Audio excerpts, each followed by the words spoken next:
Bismillahirrahmanirrahim. Assalamualaikum warahmatullahi wabarakatuh. Apa kabar anak-anak sekalian? Semoga Allah Subhanahu wa taala senantiasa melindungi kita, selalu memberikan kita nikmat kesehatan, kekuatan dan kesempatan. Amin ya rabbal alamin.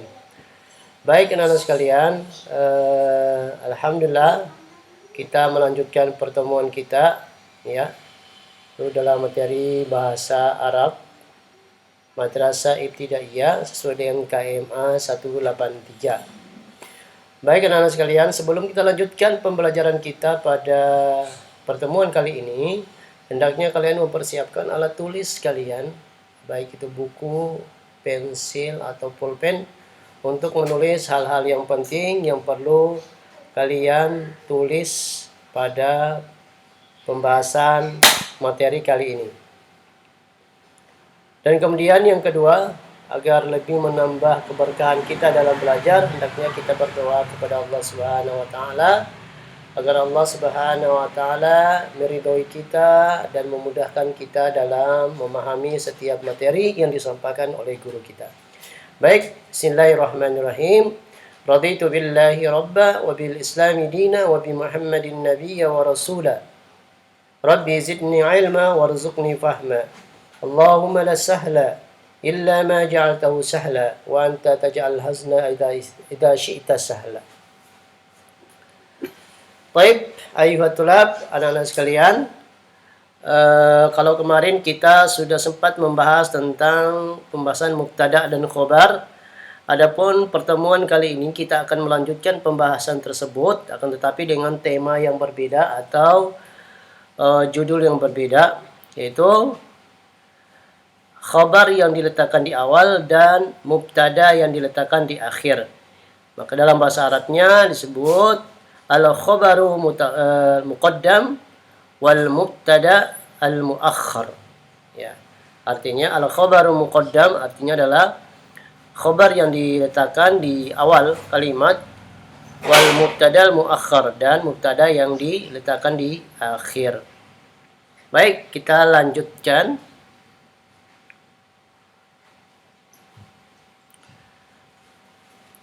Baik, kita ulangi dulu pembahasan yang kemarin. Sedikit saja kita mengulangi, mereview agar kalian tetap mengingat ya pelajaran yang kemarin, yaitu mubtada. Mubtada yaitu subjek atau pokok kalimat dan selalu terletak pada awal kalimat.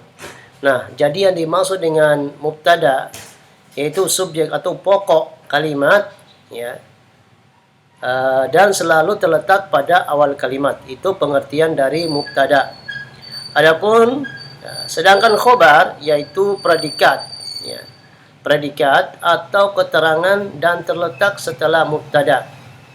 Sekali lagi Bapak bacakan, sedangkan khobar yaitu predikat atau keterangan dan terletak setelah mubtada. Contoh ya, lihat ini contoh, suratun jamilatun ya, suratun jamilatun,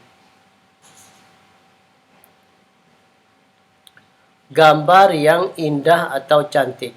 Nah, suratun ini berkedudukan sebagai mubtada karena dia terletak pada awal kalimat. Ya, terletak pada awal kalimat. Suratun ini kedudukannya sebagai mubtada karena terletak pada awal kalimat. Jamilatun. Adapun jamilatun ini berkedudukan sebagai khobar. Khobar yang mempunyai arti predikat atau keterangan dan terletak setelah mubtada. Ya, jelas ya. Jadi jamilatun ini adalah khobar yang terletak setelah mubtada. Ini mubtadanya yang Bapak warnain warna hijau.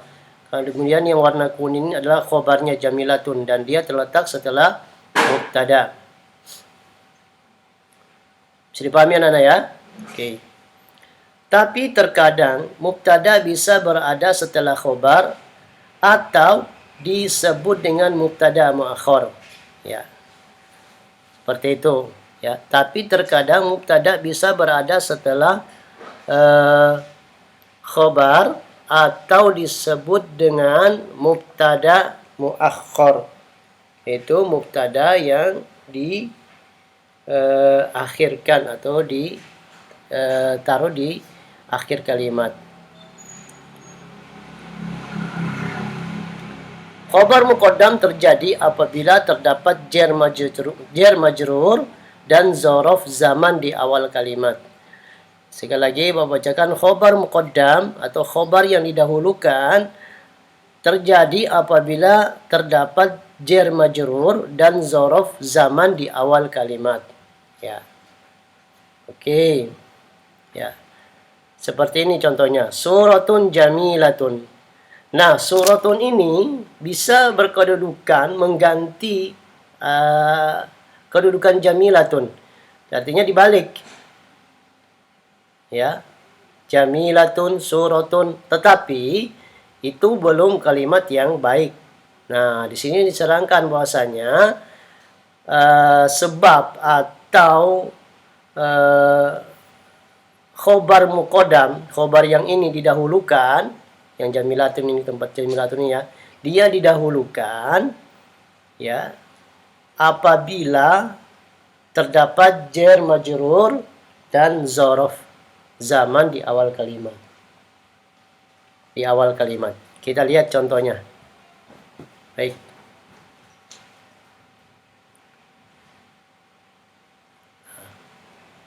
Oke.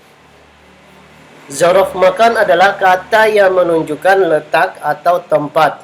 Berikut bentuk zorof makan. Zorof makan bukan makan ya, beda lagi. Makan ini dalam bahasa Arab tempat. Bukan makan kayak kita, makan nasi, makan permen dan sebagainya. Ya, pokoknya makan-makan lah. Seperti itu ya. Bukan seperti itu. Nah, yang dimaksud yang makan sini dalam bahasa Arab adalah tempat. Jadi zorof makan adalah kata yang menunjukkan letak suatu benda ya atau isem atau menunjukkan tempat. Ya. Berikut bentuk zorof makan. Janibun artinya di samping. Waro'a artinya di belakang. Amama artinya di depan. Tahta artinya di bawah.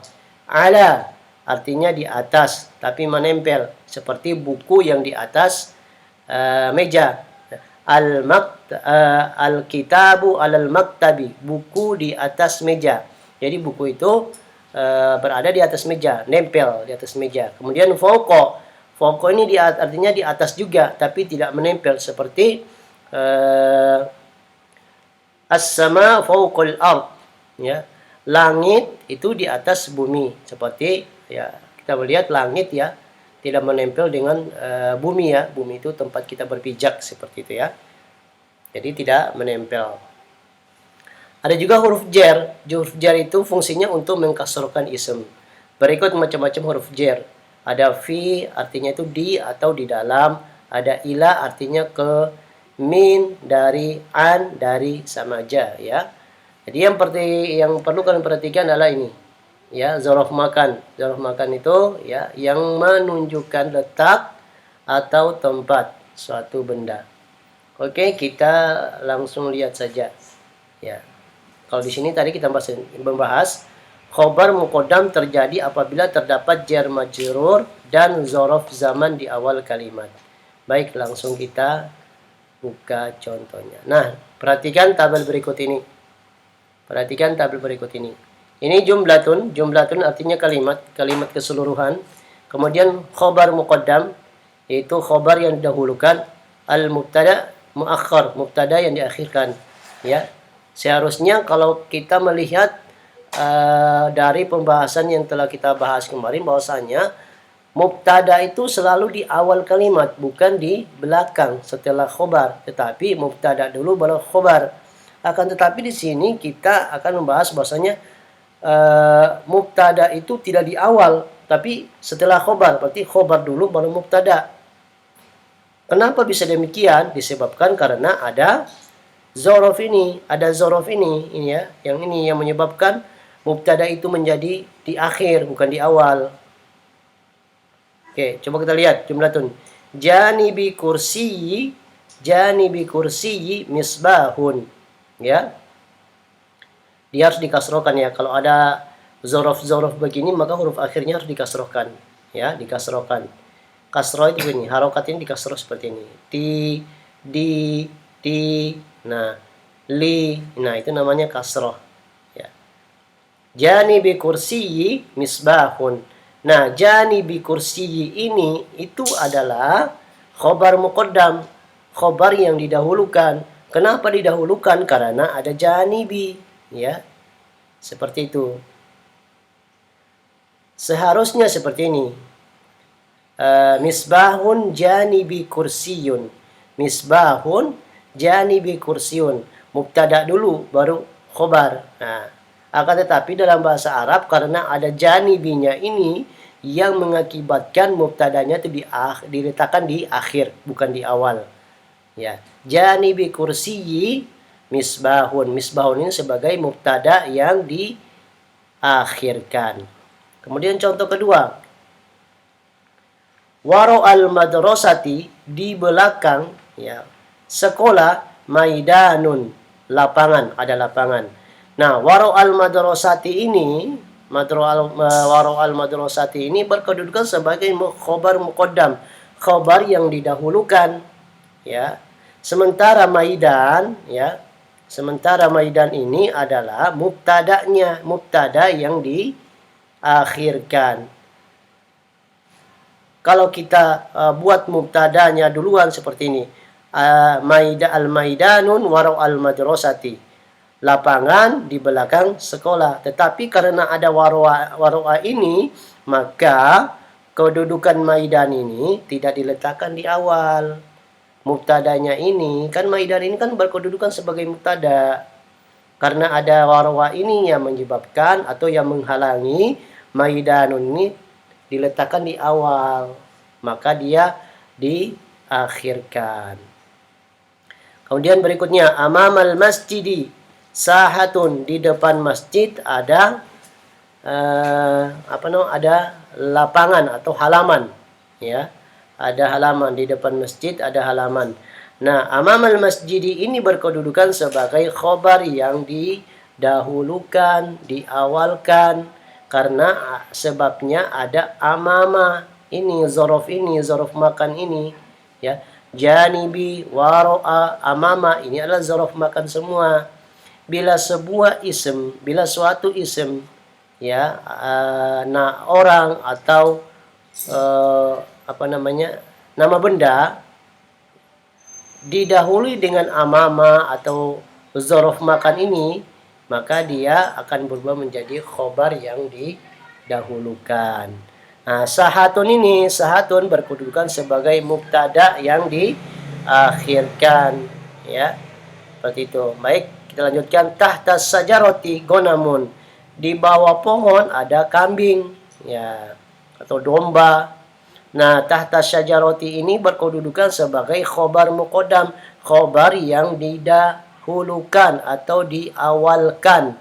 Kenapa dia diawalkan, syajaroti ini diawalkan? Karena ada tahta. Ya, tahta ini menyebabkan khobarnya didahulukan. Gonamun ini berkedudukan sebagai apa? Sebagai mubtada yang diakhirkan. Kemudian berikutnya, fil fasli mudarrisun, di dalam kelas ada seorang guru.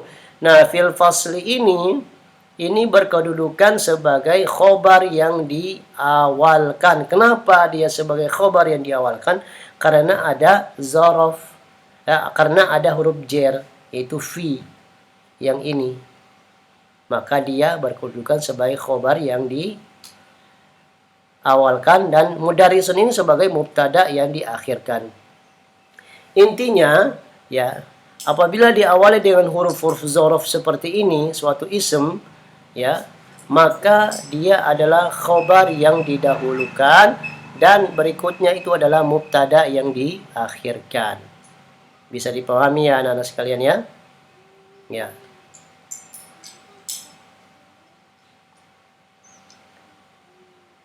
Janibil kursi misbahun, janibi kursi sebagai khobarnya karena ada janibinya. Waro'al madrasati maidanun, di belakang sekolah ada lapangan. Waro'al madrasati ini adalah khobar karena ada waro'a, khobarnya yang didahulukan, mubtadanya diakhirkan. Amamal masjidi, di depan masjid ada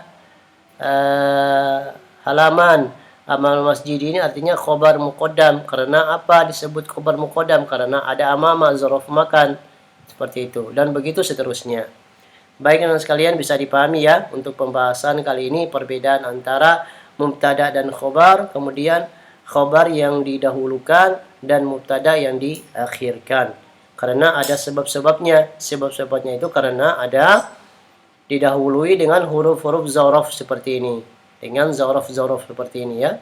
Ada janibi, warwa, amama, tahta, ala, fauqa. Dan juga huruf-huruf jer.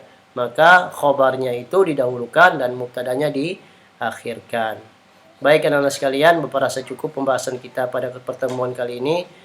Apabila tidak kalian mengerti, bisa menghubungi Bapak atau mengulang-ulangi materinya agar kalian dapat memahaminya dengan jelas. Dan akhirnya kita tutup dengan doa kafaratul majelis. Subhanakallahumma wa bihamdika asyhadu an la ilaha illa anta astaghfiruka wa atubu ilaik. Assalamualaikum warahmatullahi wabarakatuh.